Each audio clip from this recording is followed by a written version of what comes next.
You are tuned into All This Math. This is Professor Parker, and for today's lesson, we're going to talk about geometry, specifically some geometry that involves triangles. All right, so let's take a look at what we have here on the board. We got a diagram, we got a triangle that actually has a smaller triangle drawn inside of it, right? So notice that. And then we have some information and we have a question.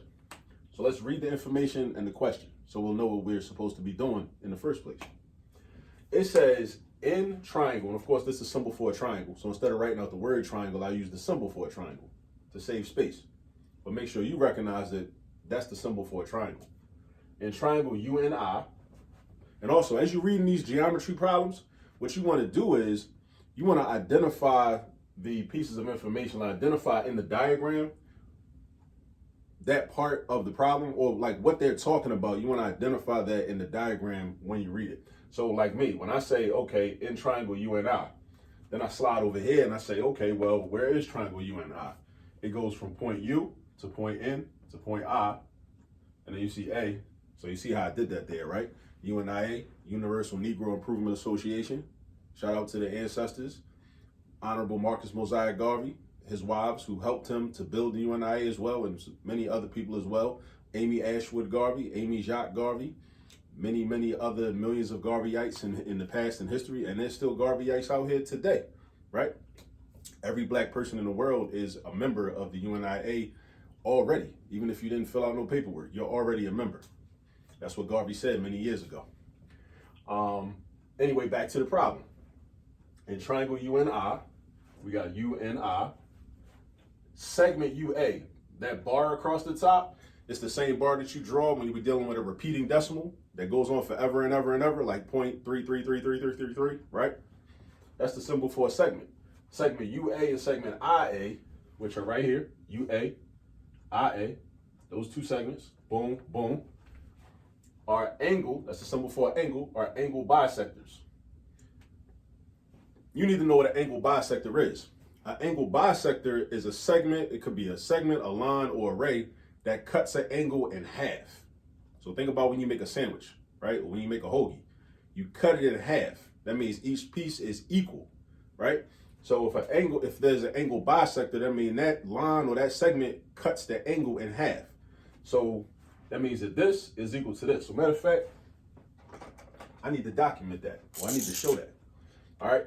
So if this is an angle bisector, then I need to symbolically show that this angle is congruent to this angle. So I'm gonna do this, put this arc and this arc. That means that these angles are congruent to each other. All right. Now, it also said that IA is an angle bisector. So if IA is an angle bisector, that means that this angle is congruent to this angle. Now I can't use one arc because I already used one arc to represent these two angles that are congruent to each other. But I can use two arcs, right? Because I don't know if these angles are congruent to these angles over here. I don't have that information. But I do know that this angle is congruent to this angle. How do I know that? Because of the angle bisector theorem. And I know what the definition of an angle bisector is, and I know what an angle bisector does, right? All right, let's keep it moving. And the measure, that little M stands for the word measurement. The measurement of angle N, where's angle N at? Up here, right there, right, is 84 degrees, and that's already labeled, right? So that's already labeled. Now, what's the question? What are we trying to figure out? How many degrees are in angle UAI? Now, first, let's identify where UAI is. In order to do geometry and when you're dealing with angles, you got to know how to identify angles and how to identify where the angles are in the diagram or in the shape or the figure or whatever you're dealing with. So UAI, the second letter is your vertex. Right? The second letter represents the vertex. So if I go from point U to point A to point I, this is the angle that I'm looking for. We're looking for that right there. That's what we're looking for. All right? Now, as I'm looking at this problem, I'm looking at the information I know, and at first it looks kind of complicated and kind of challenging, right? A lot of people see a problem like this and they just fold. They just put their pencil down, put their pen down, and just be like, no, I'm not doing it. But what I'm trying to tell you is don't fold. Don't give up, right? Just think. Think about what you know and how you can use what you know to figure out what you don't know, right? Just think about random theories you might know from geometry. Just try different stuff. you know? Like, for example, I know something called, I'm gonna write it down, the triangle Sum Theorem, right? I always think of the triangle Sum Theorem whenever I'm dealing with triangles. And that's another thing you're gonna do too. When you get enough experience and practice with geometry, when you deal with certain shapes, there's certain theories that apply to certain shapes and that you're gonna keep using over and over again. So whenever I see a problem that involves a triangle, what I do is I start thinking about the triangle Sum Theorem. You know, that's my thing. I try to use that. Now, it might not be relevant here or it might be relevant here. We about to find out.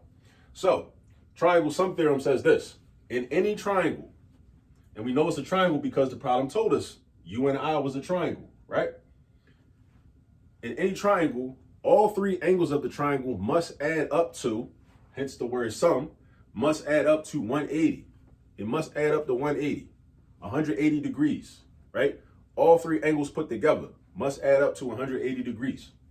So that means that if this angle is 84, these other two angles, angle U and angle I, must also add up to 180 degrees.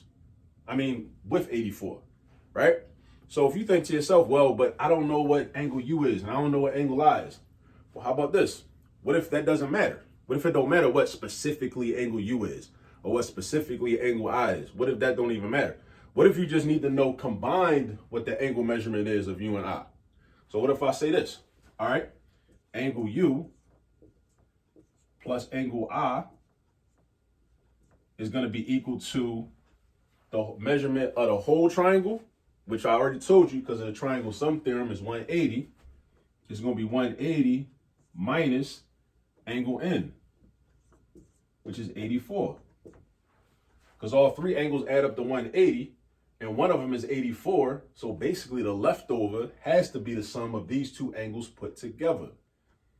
The leftover, I'm going to say it again, the leftover, when you take out the 84, has to be the measurement of these two angles put together, the U and the I.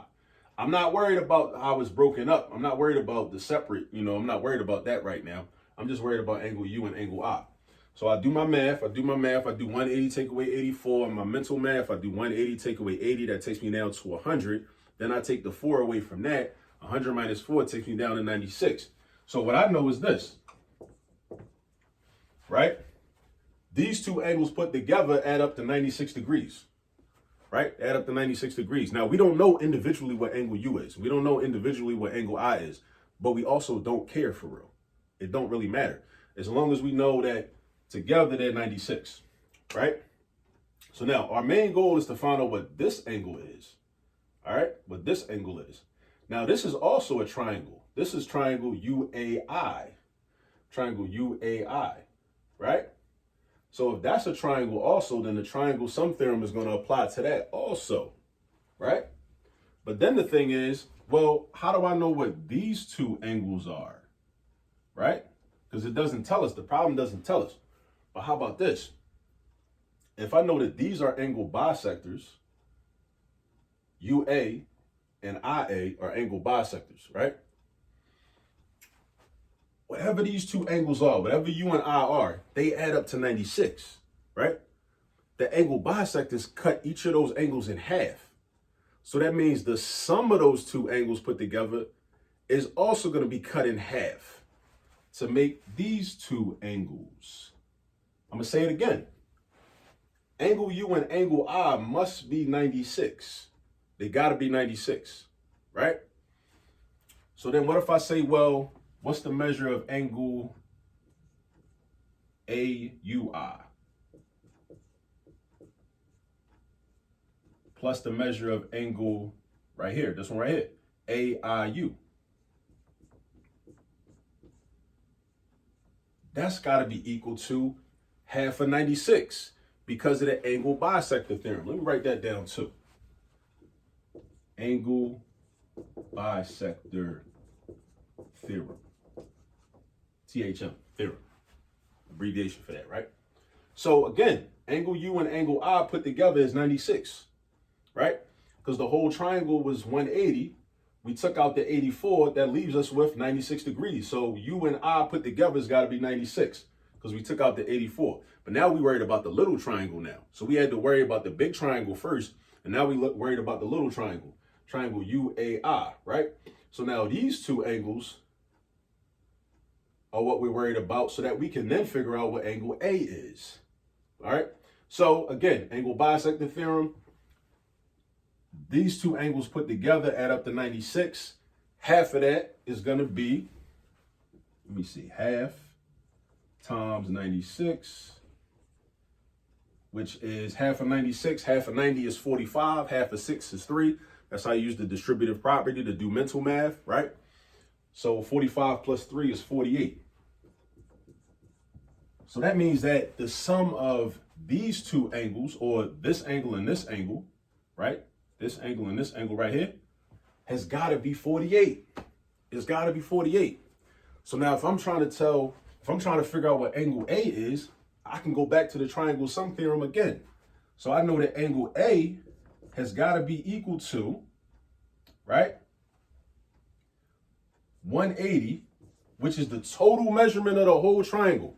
This whole little triangle, just like this big triangle was 180 in terms of angle measurement sum, the little triangle is the same. It don't matter how big or how little the triangle is. The angles all add up to 180, no matter what, as long as it's a triangle. The angles all add up to 180. So A must be 180, take away these two angles. Once I take away these two angles, I'm left with the measure of A. So, and I know that the sum of these two angles, we already said that, was 48. So what's 180 take away 48? Do your little mental math. You could do 180 take away 40, which is 140. Then 140 take away 8, which is going to be 132 degrees. So this is one of the problems. I mean, you might see something like this on the SAT. You might see something like this on the ACT. But this is a good problem because this challenges you to, first off, understand information that's given in a problem. Also be able to pull out, the different theories that you learn in geometry, because you're going to learn a whole lot of theories when you're taking a geometry class, right? But you got to be able to, on demand, like pull them theories out, when it's time. You know what I mean? So you got to know the triangle sum theorem, like on site, on demand. You got to know it. You got to know the angle bisector theorem on site. You got to know it. And you got to be able to use it and apply it in a situation like this, right? And this is really this helps us develop our critical thinking skills, because somebody might say, well, I'm never going to be in real life and have to use the triangle sum theorem or the angle bisector theorem. But in real life, you're going to be confronted with challenges. You're going to be confronted with problems, and you're going to have to be able to think critically in order to get the best outcome in that situation. And the same way we reasoned through this problem, we read the information, we thought about the situation, we thought about the problem, we thought about, okay, well, what can I use to get to the answer? And then how do I use what I use to get to the answer? How do I use it? You got to do that in everyday life. So don't be one of these people sitting in a geometry class thinking I'm never going to use this stuff. I don't need to know this. Why am I here? All that. It's not about necessarily the work that's actually on the paper. It's about the process of knowing how to come up with the answers. When you know how to think critically, then you'll be able to solve problems. And we're human beings. We all have problems. There always will be problems. Life will not always be sweet. A lot of times people get stuck in a rut because they got problems. They don't know how to solve the problems. So one of the things that math can do, different types of math teaches us how to think critically so we can solve our problems. All right. So the next time you think why do I need to know this? That's one reason. There's other reasons too, but that's definitely one reason. So we can learn how to think critically so we can solve our problems in life. All right. Keep that in mind. And remember the triangle sum theorem and the angle bisector theorem. And also, if you're not familiar with some of those names I dropped earlier, like Marcus Mosiah Garvey, Amy Ashwood Garvey, Amy Jacques Garvey, if you never heard of the UNIA before, look them up.